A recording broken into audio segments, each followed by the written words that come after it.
मुझे प्रस्थान की आज्ञा दीजिए।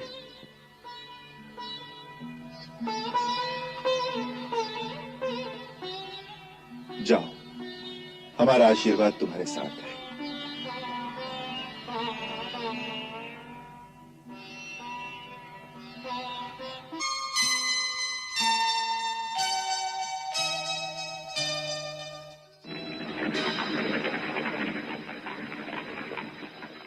लो भैया, अयोध्या से कोई रथ आ रहा है, तो इसमें अवश्य महाराज राम होंगे।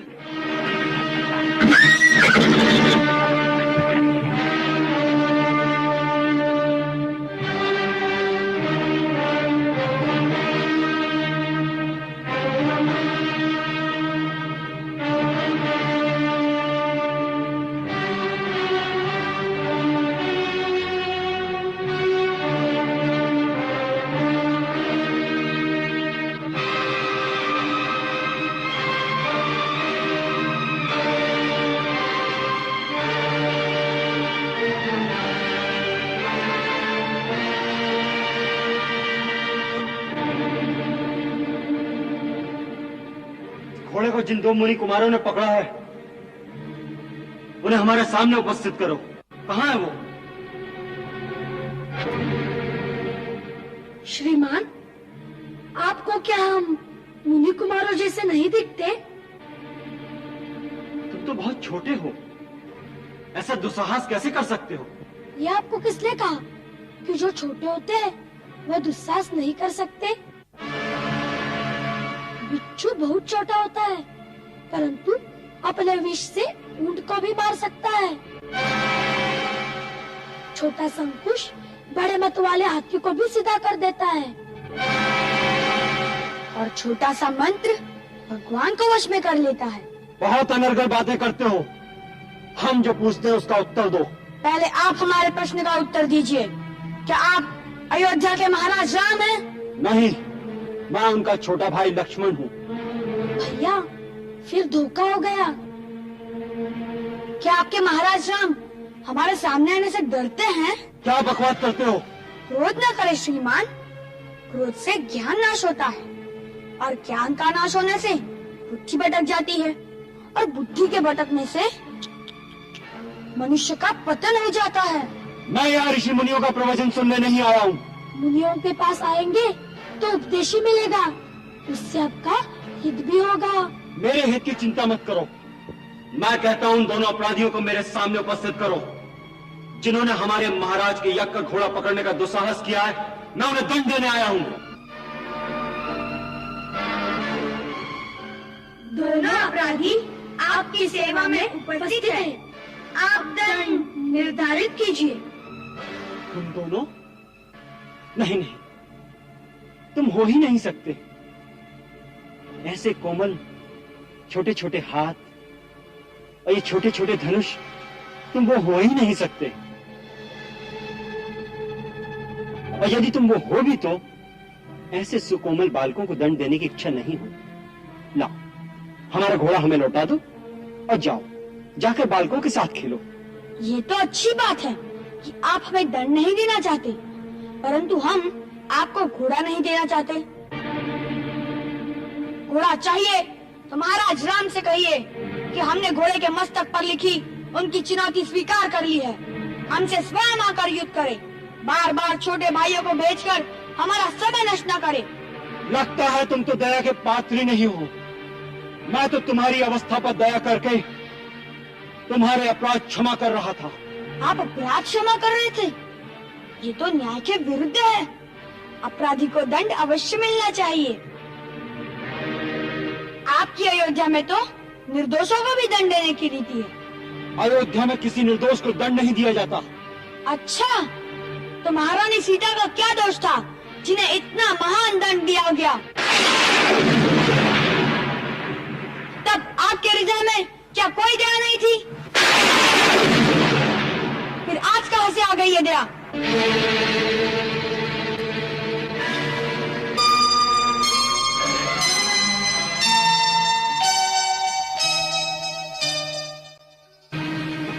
कौन हो तुम लोग? अपराधी जिन्होंने अयोध्यापति के यज्ञ का घोड़ा पकड़ने का दुस्साहस किया है। यदि हमें दंड देने की इतनी इच्छा है तो अपने मन की आकांक्षा पूरी कर लीजिए, अन्यथा आराम से वापस चले जाइए। हमें आपसे कोई काम नहीं है। हमें तो केवल महाराज राम से बात करनी है। आप हमारा समय नष्ट न करें। मूर्ख बालक, तुम नहीं जानते कि तुम किसका अपमान कर रहे हो। मैं तुम दोनों को एक क्षण में भस्म कर सकता हूँ। देर मत लगाइए, नहीं तो यह क्रोध ठंडा हो जाएगा, फिर कुछ नहीं होगा आपसे। मेरे क्रोध से डरो बालकों। मैं वो लक्ष्मण हूँ जिसने मेघनाथ को मारा था। पहले आप में सिर्फ क्रोध ही था, अब अहंकार भी आ गया है। ये दोनों अवगुण आपकी पराजय की चिन्ह है। तुम बड़े चपल और वाचाल हो। पहले मैं तुम्हारी जीवा तो काट लूं।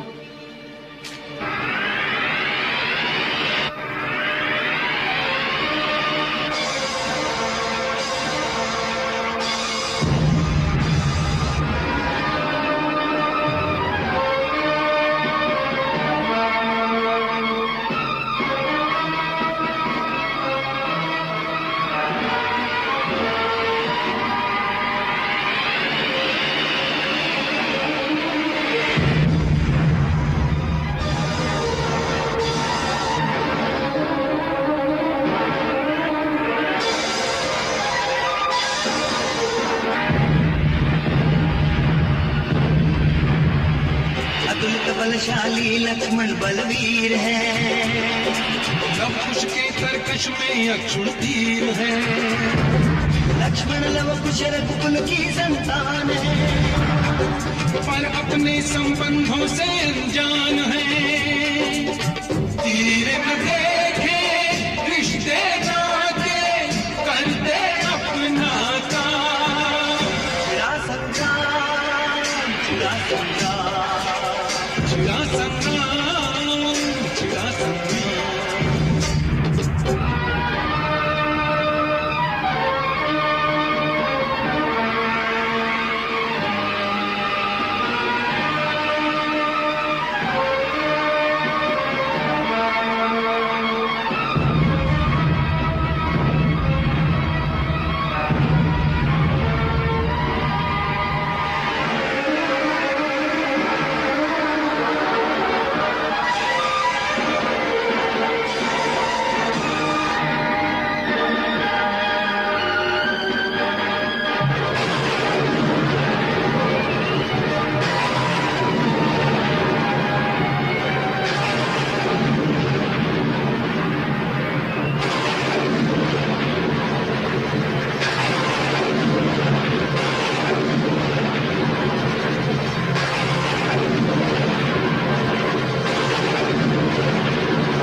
क्या लक्ष्मण भी घायल हो गए?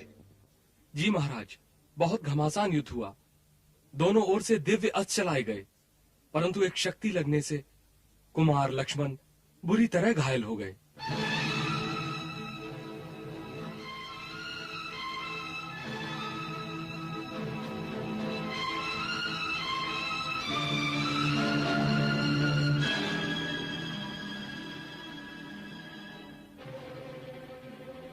प्रभु, ये साधारण बालकों का काम नहीं हो सकता। या तो कोई मायावी है या कोई दिव्य बालक। कोई भी हो, परंतु लक्ष्मण और शत्रुघ्न जैसे योद्धाओं को जो पराजित कर सकें, वो परम शक्तिशाली अवश्य हैं। महाराज, मुझे आज्ञा दीजिए, मैं इसी समय प्रस्थान करता हूं। प्रभु, मुझे भी कुमार भरत के साथ जाने की आज्ञा दीजिए। वानरराज, आप इस समय हमारे अतिथि हैं। हम आप पर ये भार नहीं डाल सकते। मैं अतिथि नहीं हूं, मैं प्रभु का मित्र हूँ। संकट के समय मित्र का धर्म है मित्र की सहायता करना। सो मुझे कृपा करके जाने की आज्ञा प्रदान करें। प्रभु, सेवा का ये अवसर मुझे भी दिया जाए। मुझे ऐसा प्रतीत होता है कि इस कांड में अवश्य कोई गूढ़ रहस्य है।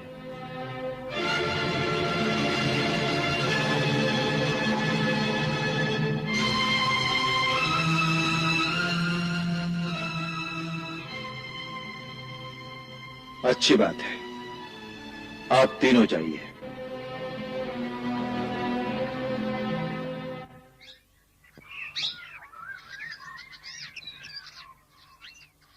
सूर्योदय का समय हो गया है।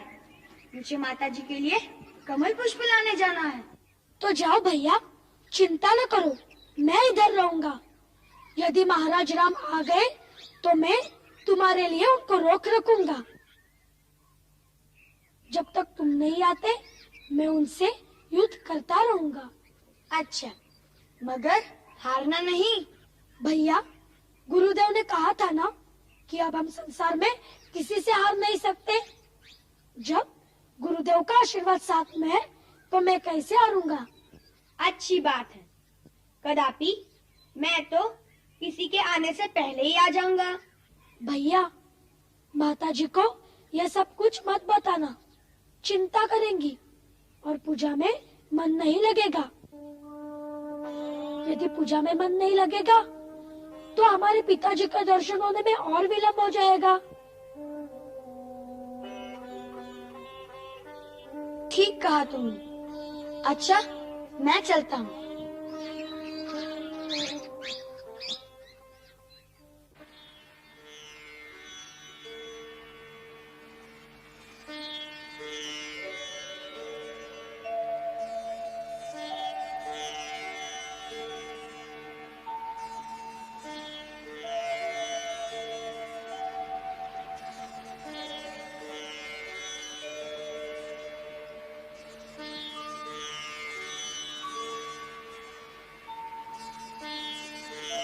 गुरुदेव,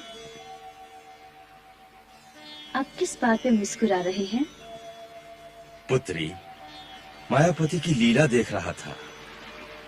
कैसे एक एक महायोद्धा का गर्व चूर कर रहे हैं।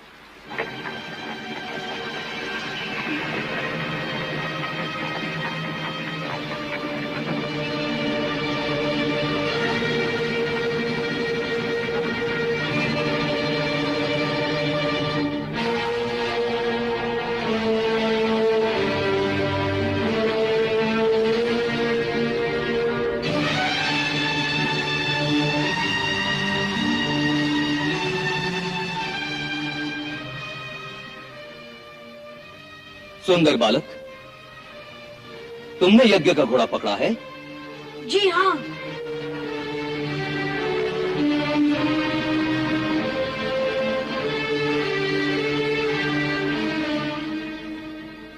परंतु हमने तो सुना था कि आप दो बालक हैं।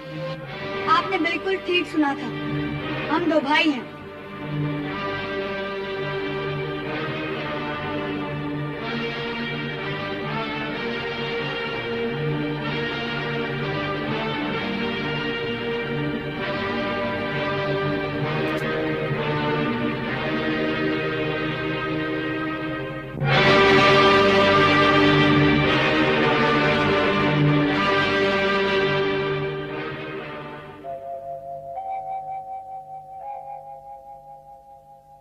हनुमत चकित प्रसन्न चित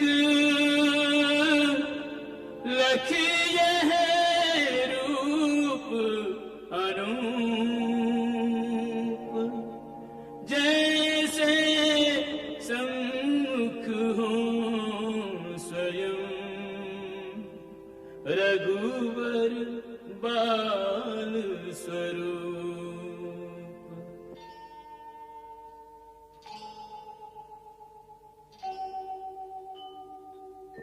यदि मैं श्री राम का अनन्य सेवक हूं, यदि मेरी भक्ति एक शिशु की भांति निर्मल है, तो मुझे इन दोनों के माता पिता के दर्शन हो।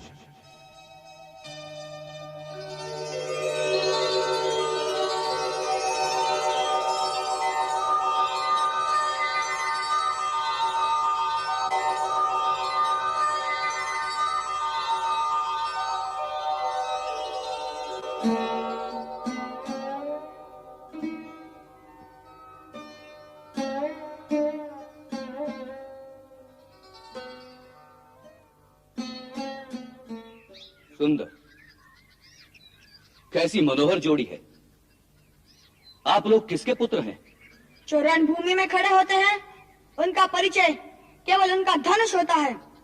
उनके बाण बताते हैं उनका पता। हाँ, आप ये बताने की कृपा करें कि क्या आप महाराज राम हैं?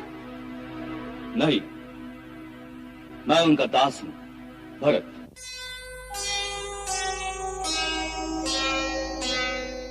यह है महाराज सुग्रीव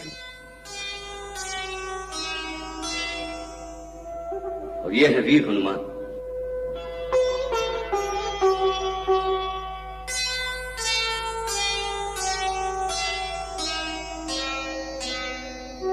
श्रीमान भरत, गुरुदेव के कथनानुसार आपकी भक्ति सचमुच वंदनीय है। हम उसके लिए आपको प्रणाम करते हैं।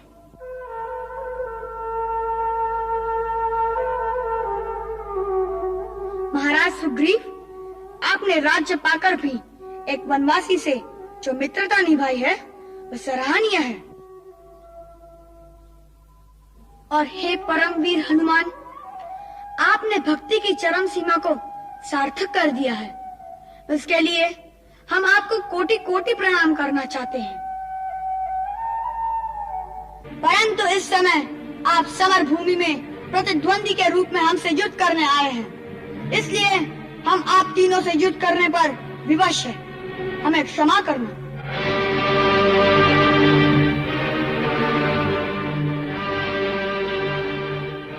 हम तो अब भी यही कहेंगे कि आप लोग लौट जाएं और महाराज राम को भेजें। हमने तो उनकी चुनौती स्वीकार की है। हम आपसे युद्ध नहीं करना चाहते।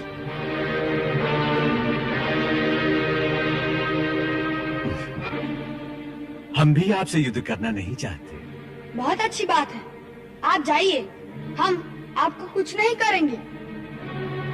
परंतु हम श्री राम प्रभु के दास हैं। उन्हीं की आज्ञा से यज्ञ का घोड़ा लेने आए हैं। अतः घोड़ा लिए बिना तो जा नहीं सकते। हम तो कहते हैं घोड़े के संग आपको भी साथ ले चलें। बंदी बनाकर? नहीं, यदि मेरे स्वामी का काम हो जाए तो मैं आपको भी अपना स्वामी बनाकर ले जा सकता हूँ। हनुमान जी, आप वीर तो हैं ही, अब पता चला कि चतुर भी बहुत है। ऐसी मधुर मधुर बातों के मोह जाल में फंसाकर आप हमें अपने राजा के पास ले जाकर अपनी सफलता का प्रमाण भी देना चाहते हैं और हमें बंदी बनाकर दंड भी दिलाना चाहते हैं। हम इन बातों के जाल में आने वाले नहीं। भैया, सीधा सीधा कहो ना कि हमने महाराज राम की चुनौती पढ़ के घोड़ा पकड़ा है।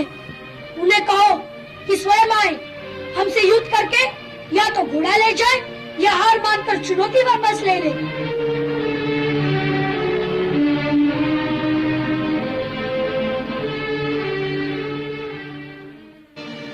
परंतु आपने परिचय तो दिया ही नहीं। वहां जाकर क्या कहेंगे कि उन्हें किसने बुलाया है? माता पिता का नाम क्या है? रहते कहाँ हैं? हनुमान जी, यहाँ कोई हमारी शादी विवाह की बात तो चल नहीं रही जो हम अपने कुल और गोत्र का भकान करें। यहाँ युद्ध की बातें हैं। यहाँ प्रश्न भी बाण ही करेंगे और उत्तर भी बाण ही देंगे।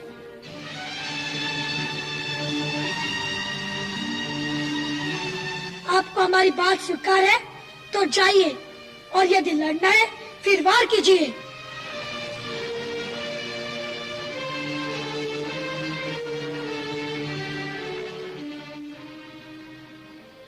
आप अपनी बालहट से क्यों हमें विवश करते हैं धनुष उठाने पर? आपकी सुकुमार अवस्था देखकर हमारा मन नहीं करता बाण चलाने को। जहाँ अस्त्र न उठ सके वहाँ पराजय स्वीकार कर लेना ही उत्तम है। पराजय? पराजय का शब्द रघुकुल की गाथा में नहीं आता, मूढ़ बालक। वो शत्रुघ्न और लक्ष्मण जी रघुकुल के ही है ना, जो पराजित होकर कई शिविर में मूर्छित पड़े होंगे। उसी रघुकुल का अहंकार है आपको।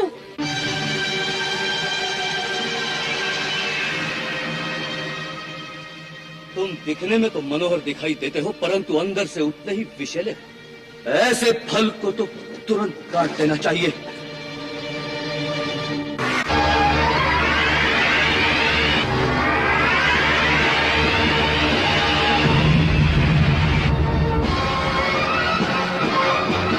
राम स्वयं जब तक निर्णय को न आएंगे, अश्वमेध का अश्वन लव कुश लौटाएंगे। हार गया जो भीम से लड़ा, सीता के जायों में है साहस बड़ा, सीता के जायों में है साहस बड़ा। लिखी चुनौती पढ़ के बैठे हैं ये भी अड़के, क्षत्रिय सुलभ कौशल भरा हर काम करते हैं। बाणों की वर्षा युद्ध में अविराम करते हैं, बाणों की वर्षा युद्ध में अविराम